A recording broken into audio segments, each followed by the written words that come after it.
August মাস, এই মাসে আমাদের জাতীয় ক্ষেত্রে অনেকগুলো খুব গুরুত্বপূর্ণ ঘটনা আছে। সেই গুরুত্বপূর্ণ ঘটনার সঙ্গে আমরা সকলেই পরিচিত। 15ই আগস্ট দুই দিক থেকে গুরুত্বপূর্ণ। একটি হচ্ছে বাংলাদেশের প্রথম স্বৈরাচারের পতন হয়েছিল। শেখ মুজিব তার বাকশাল শাসন, যে শাসনে আমরা দুর্ভিক্ষ দেখেছি, আমরা 40,000 বিরোধী দলের নেতা কর্মী হত্যার তাণ্ডব দেখেছি, আমরা রক্ষী বাহিনীকে দেখেছি, একজন দম্ভপূর্ণ শাসক দেখেছি যে গণতন্ত্রের কথা বলে স্বৈরতন্ত্রে যার উত্তরণ ঘটেছিল। 15 আগস্টে তার নির্মম পতন ঘটেছে। আবার 15 আগস্টে আমরা একজন নেত্রীকে পেয়েছি,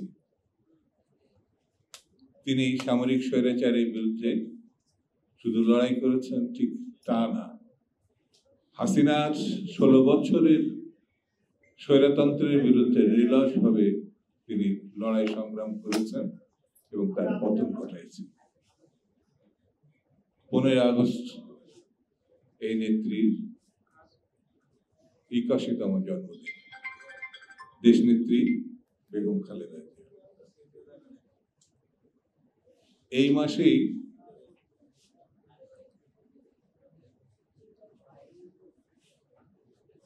জুলাই আগস্টের গণঅভ্যুত্থানের যে লড়াই, সেই লড়াইয়ের ঐতিহাসিক পরিসমাপ্তি হয়েছিল 5ই আগস্ট। কতগুলো ঘটনা না! আমি যারা স্বৈরতন্ত্র পতনে 1 বছর আগে আমাদের জাতিগতভাবে মুক্তি দিয়েছিল, সেই আমাদের সন্তানরা, যারা তরুণ বিপ্লবী, যারা নিজেদেরকে উজাড় করে দিয়ে 15-16 বছরের হাসিনার স্বৈরতন্ত্রের পতন ঘটেছিল, আমি তাদের রুহের মাগফিরাত কামনা করছি এবং তাদের প্রতি শ্রদ্ধা জানাচ্ছি। আর যারা আহত হয়েছিলেন তাদের সুস্থতা কামনা করছি এবং সরকারের কাছে দাবি করছি তাদের দায়িত্ব নেওয়ার জন্য, চিকিৎসার ব্যবস্থা করার। বন্ধুরা, বাংলাদেশে জবাবদিহিমূলক একটি সরকারের দরকার এবং এই জবাবদিহি সরকারের জন্য একটি ভালো নির্বাচনের দরকার এবং এই ভালো নির্বাচনের জন্য বেগম খালেদা জিয়া মৃত্যুর খুব কাছাকাছি থেকে ফিরে এসেছে। তাকে চিকিৎসা পর্যন্ত হাসিনা করতে দেয় নাই, মুক্তি তো দেয় নাই। মিথ্যা মামলায় তাকে নিম্ন আদালতে 5 বছর, উচ্চ আদালতে সেটা বাড়িয়ে 10 বছরের সাজা করেছিলেন, যিনি 6 বছর জেলে ছিলেন। সেই লড়াইয়ে বাংলাদেশ মুক্ত হয়েছে। সেই মুক্তির বাস্তব ভিত্তি আনুষ্ঠানিকভাবে দিতে হলে একটি নির্বাচিত সরকার প্রতিষ্ঠা করতে হবে। এখন যেটি আমাদের গত 16 বছর ছিল না, এখনো নাই।